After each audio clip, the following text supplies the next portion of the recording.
Today we're here to talk about a terrible incident that happened on the 16th of November at about 7:30 p.m. at 219 West 115th Street. We had a young boy who was 5 years old who was obviously an innocent little boy playing a game on his iPad with his father when a bullet came through the window and struck him in the head. And that child, even today, is still in extremely critical condition. And I'm up here with members from the community, and what we're asking for today is, once again, and I think we've done this before, is the detectives have pushed out a video, which our communications people will release again, but there's a video that shows the vehicle and shows an individual discharging a firearm that caused this young child to be struck in the head. So the video is out there. What we're asking for is, we're asking for the public's help.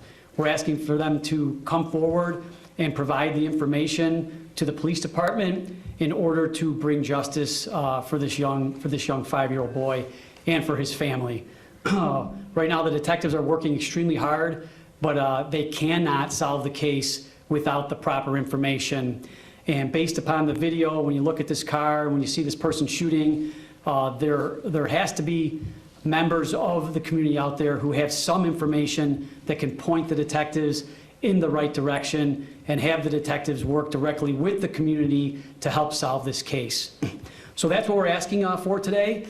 I'm going to introduce Director Glenn Brooks, who will then introduce Mr. Walker, who is going to be providing an award to help solve this case. But we're pleading with the community to give us some information, you know, for this child. This is like I said, it's a 5-year-old child playing on an iPad.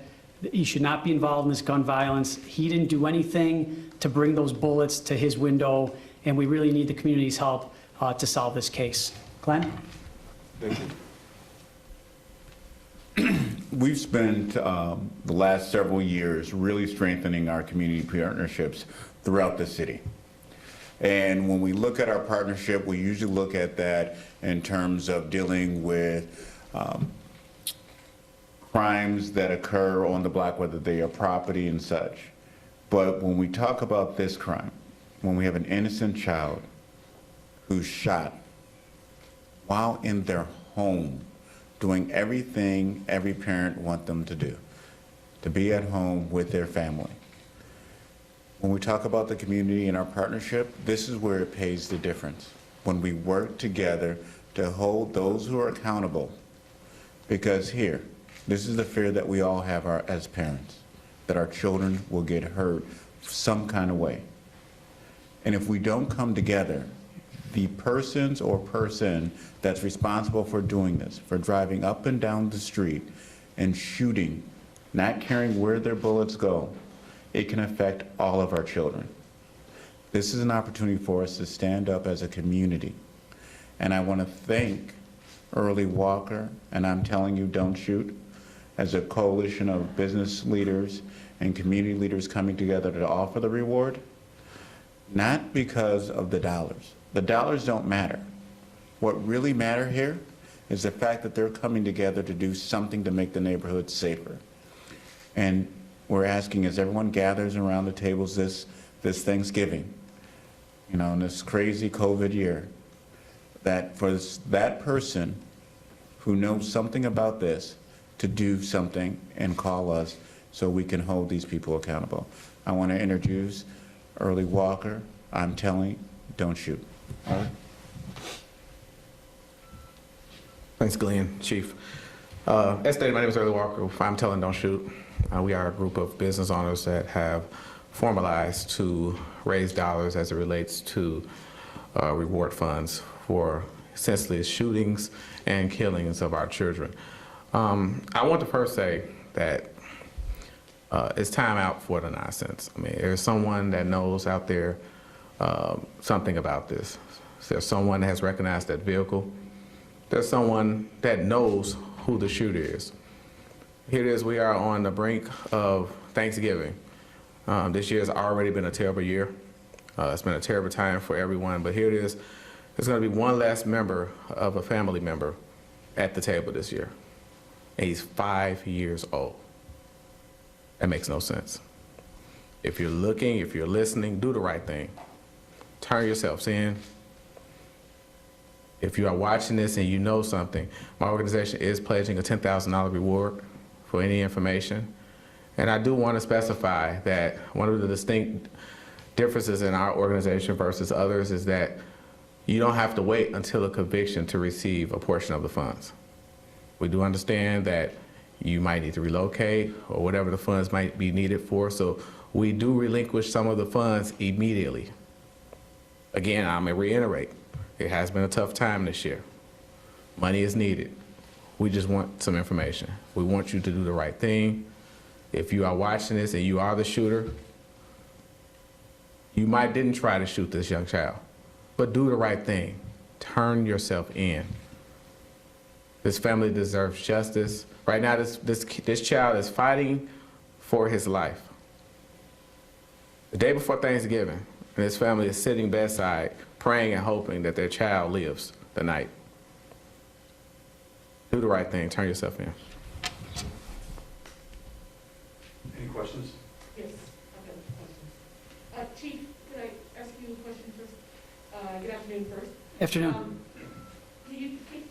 I know that obviously your detective's been working hard to investigate this. What do you, is there any indication that the family was targeted, or is this mistaken identity, or is it just a bunch of folks doing crazy stuff? What have you come to so far? So obviously, obviously without solving the crime, we don't have the true motive. But the building is, it's at least 4 separate units in the building. I would call them apartment units. And we do not believe that the offenders were shooting at this child's apartment. I think they were targeting somebody else. And I guess you can answer this, sir, or Glenn can also chime in on this. What is the level of, I guess, what has to change? What's the level of frustration when you have a 5-year-old who's in his living room on his iPad being shot, and no one in the community steps forward to say, you know what, even this is too much?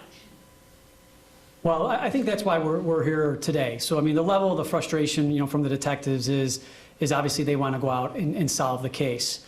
And I'm certain that there's the same level of frustration within the community. So the people who get up and go to work every day, they have the exact same level of frustration.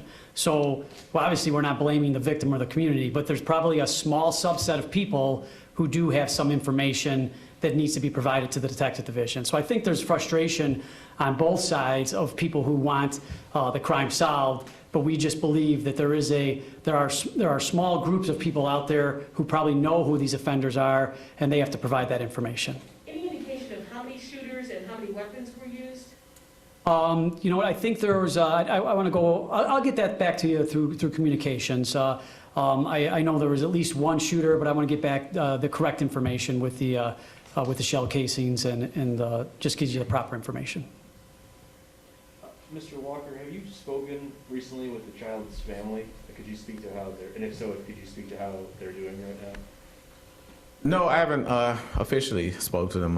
Right now, they're not trying to speak to anyone, which is definitely self-explanatory. I mean, this is just, I feel like, as Chief stated, this is our duty, our responsibility. I don't personally know this family, don't have any connection with the family, but that family is a part of our community, and this is something that we are tired of, we're fed up with.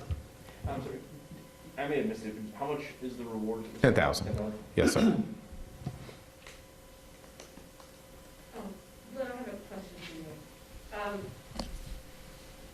Obviously, this has been a few months of unrest, tensions between the community and the police department. As we've talked before, you've made efforts to try to bridge that. Talk about any difficulties that have arisen, how much harder maybe it's been to make those outreaches, to get people to talk, in light of some of the events over the summer and into the fall. So, thank you. So I want to point out this, that we talk about the difficulties and the strain of community-police relationships. This is a group of community members who formed today to do something about the violence in the neighborhood. This is not an organization which is being created by the department. These are people who live in the community, who care about the community, and who are doing something.